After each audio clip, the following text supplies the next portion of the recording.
We're so vain. This episode may be about you.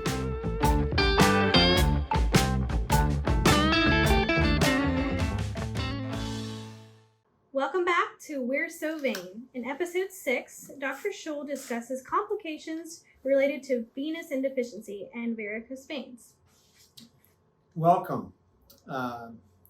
Episode 6 of We're So Vain. So glad to have you. This educational series has accomplished how veins work, how veins fail, the risk factors for leading them to fail, what symptoms we may develop, even how we sort out whether those symptoms are vein related, in addition to one of the very common treatments we use, which is endovenous laser. Today we're actually going to talk about complications related to venous hypertension or to varicose veins. There's 3: bleeding, blood clots, and leg ulcers. Bleeding, I think, is self-evident. Bleeding commonly happens below the knee through tiny, if you will, spider veins or telangiectasias, we call them, near the ankle, above the knee on occasions, but these usually come from small vessels.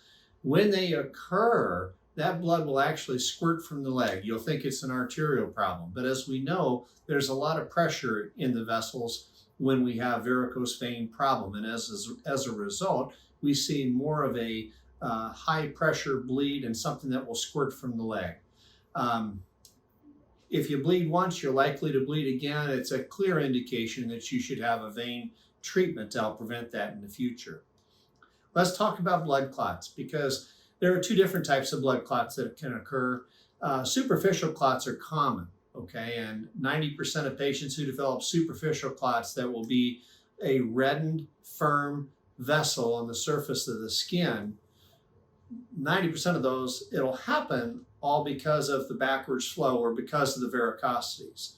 The alarming part is that when we look at that painful varicosity that's reddened and firm to the touch, in fact, it's one of the more uncommon conditions that patients can have that suffer from bad varicosities, is that at presentation, it's not just a clinical diagnosis. In multiple studies, between 1 to 2 out of every 5 patients that has a superficial thrombosis or a superficial blood clot will have a deep vein clot at the same time. So developing a superficial thrombosis is a not so infrequent complication related to varicosities, and certainly suggests that there's a vein problem that can be fixed. But the alarming part is that when you have a superficial phlebitis, we have to think deep vein clot as well.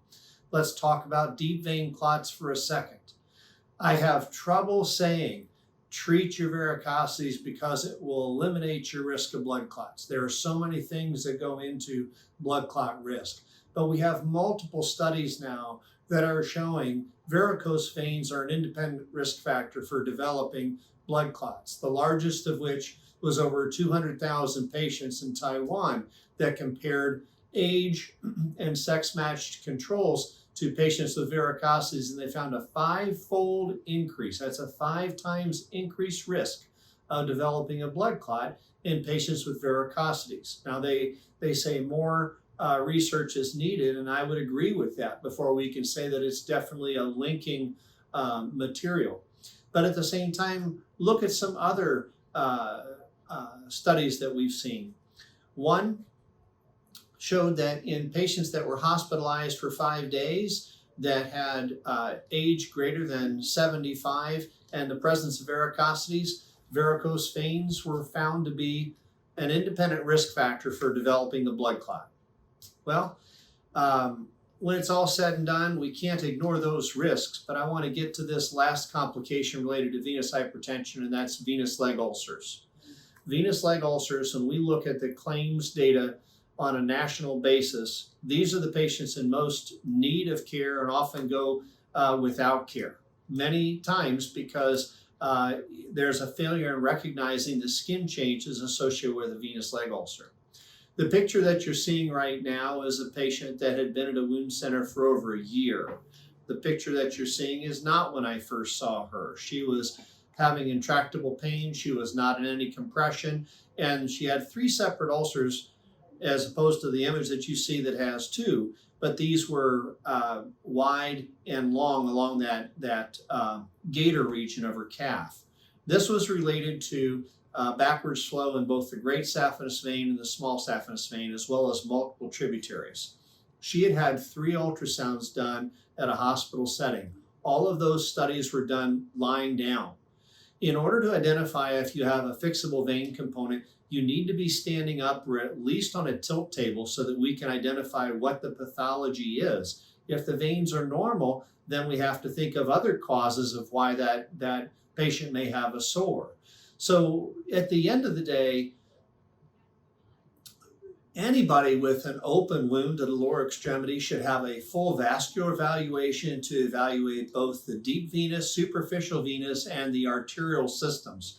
Only by looking at the vascular system are we able to identify whether or not there's a vascular cause of an open wound. In all honesty, about 80% of wounds that present to wound centers are vascular of some nature, and it's important that these patients get accurate diagnostics. So in summary, varicose veins are common. Skin changes, not infrequent with advanced vein disease. Complications will happen, and they include bleeding, superficial clots, deep vein clots, as well as open sores and leg ulcers. We're going to be talking more about each of these topics, specifically ulcers and blood clots in additional sessions, but I wanted to at least bring forth the presence and the prevalence of these complications as we move forward in this series. Thank you so much for your time. Until next time.